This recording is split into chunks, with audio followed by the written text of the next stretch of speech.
amici del bosco, nuova ricetta per l'orto insieme a Carlo e Marco.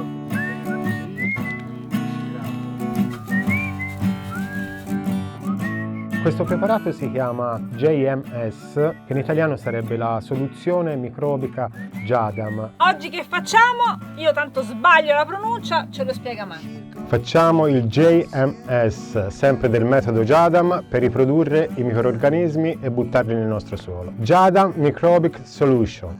Oh yeah! Gli ingredienti: delle patate lesse, anzi ne basta una, un pezzetto perché ne servono pochi grammi, del sale, del terriccio di bosco setacciato, terriccio delle foglie, prodotto con le foglie, e dell'acqua senza cloro. Mi piace un sacco utilizzare questo metodo perché è veloce da preparare, quindi lo posso utilizzare anche nel momento in cui individuo il bisogno. Mentre tanti preparati hanno bisogno di settimane, anche mesi di preparazione, questo è immediato. Serve per aumentare una delle 3 componenti fondamentali del suolo, che è la parte della microbiologia. E serve anche una bilancia. Marco, a cosa serve la bilancia? Ci serve a pesare gli ingredienti perché ci sono delle quantità abbastanza più o meno precise per ogni ingrediente. 1 grammo di sale marino integrale per ogni litro di acqua che avremo. 2 grammi di patata bollita, ci interessano gli amidi a dire il vero della patata, ma comunque di patata bollita,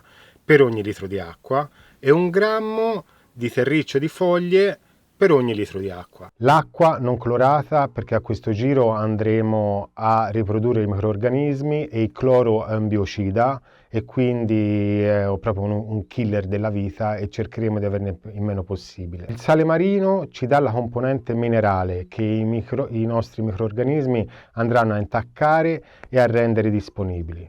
È importante sapere com'è il nostro suolo, perché in terreni argillosi e con problemi già di salinità, che è molto frequente, io lo eviterei come ingrediente. La patata è il nutrimento dei nostri organismi e il terriccio sono i nostri organismi che andremo a riprodurre. Se vi avanza un pezzo di patata e un po' di sale, avete già capito cosa ci potete fare. Usiamo la patata perché è quella che ci fornisce gli elementi, gli zuccheri, quelli più semplici per nutrire i nostri microrganismi, perché sono veramente forti i microrganismi che andiamo a immettere, a prelevare dal bosco, però sono anche molto delicati, hanno un metabolismo parecchio preciso, e col tempo è stato sperimentato che l'amido della patata sembra essere quello migliore. Questo è il contenitore degli ingredienti. Andremo a versare tutti gli ingredienti qui dentro e ci metteremo anche un sassolino per non farlo tornare a galla. Poi il terriccio,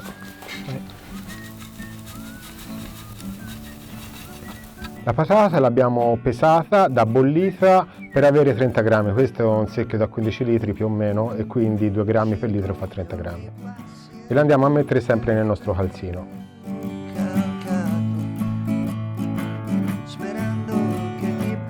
Poi ci metto anche il sasso, va bene? È sufficiente trovare un sistema per cui il nostro calzino sia completamente dentro il liquido, dentro l'acqua. Io ho trovato questo, ma insomma ce ne sono 1000 di modi creativi per arrivare a quello.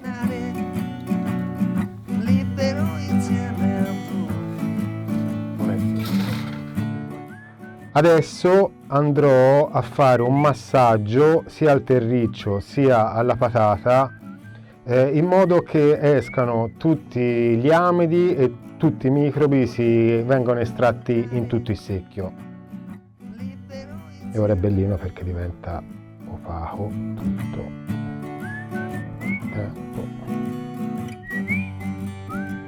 Bisogna massaggiare tanto finché proprio dentro il calzino non ci rimane niente. Io massaggerò il contenuto del calzino fino a che non ci rimarrà dentro la buccia della patata e il sasso.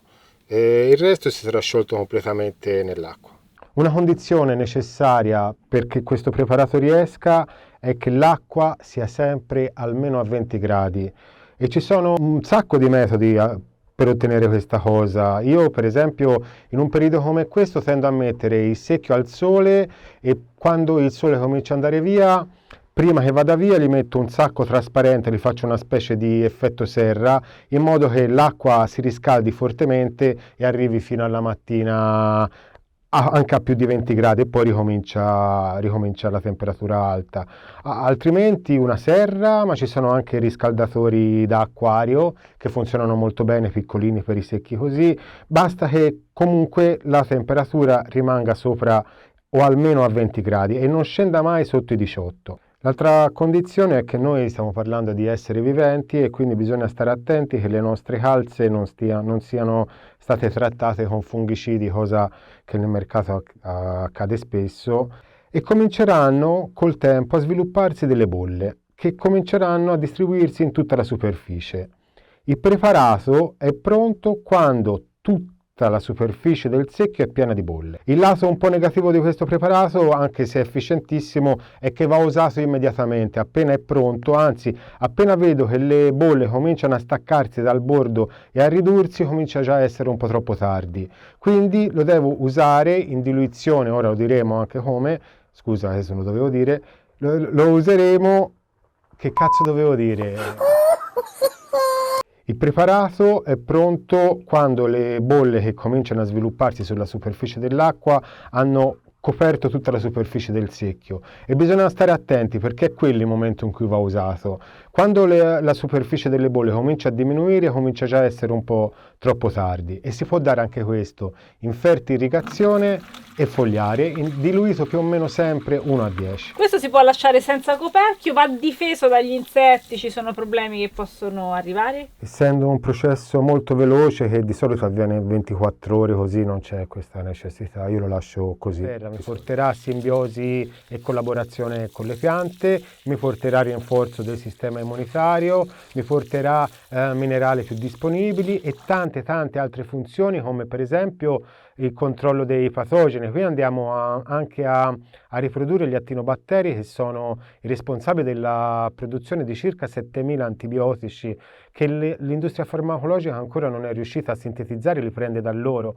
Quindi insomma andiamo a arricchire in maniera molto complessa il nostro suolo. La presenza di microbiologia, tra virgolette, grossissima e buona, può comportare un miglioramento generale della vita del nostro suolo. La diluizione e l'applicazione di questo preparato è bella perché ci si può un po' più divertire. Bisogna stare solo attenti a non esagerare troppo, ma se si usa una diluizione 1:10 si può veramente farlo in pre-trapianto, durante il trapianto, in fioritura, in prefioritura, si può irrorare tutte le piante, si può anche irrorare nel momento che si vede arrivare un fungo come la peronospora e cercare di contrastarlo. Si può veramente imparare a utilizzarlo come uno strumento amico e farsi un po' di esperienza col tempo. Io credo molto in questi biopreparati perché li considero come uno strumento che arricchisce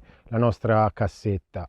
Non è detto che siano la soluzione a tutto, anzi non lo sono assolutamente, però danno grandi aiuti in certe situazioni e in certi contesti. Ormai l'abbiamo imparato, bisogna insistere sul suolo, sulla fertilità del suolo, ma è un ecosistema comunque molto complesso e raggiungere la fertilità non è una cosa che accade immediatamente.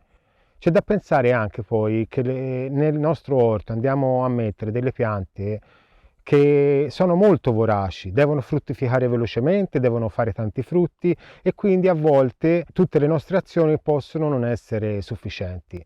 In questo modo ci prepariamo degli input cercando di scimmiottare i processi naturali, cercare di imitarli, di capire qualcosa in questa enorme complessità che è il suolo con la sua materia organica, la sua microbiologia e i suoi minerali, e cercare di portare qualcosa di completo. Quindi oggi abbiamo imparato a fare un moltiplicatore di microrganismi da aggiungere al suolo per migliorare appunto la microbiologia del nostro suolo, che ripetiamo sempre essere fondamentale. Io ringrazio tantissimo Marco e anche Carlo di supporto, e tutto questo è importante e come avete visto si può fare anche a casa senza troppe complicazioni. Questa ricetta non ci costa praticamente niente, i materiali sono pochissimi, irrisori, prezzo nullo, ma otteniamo un grande risultato. Grazie a voi che avete visto questo video, fate le vostre domande, questi ragazzi vi risponderanno a tutti i dubbi che sicuramente arriveranno. Vi lasciamo le ricette in descrizione, c'è la ricetta di questo preparato e altre che abbiamo già proposto in altri video. Grazie di essere stati con noi anche oggi, ci vediamo al prossimo. Ciao! Ciao.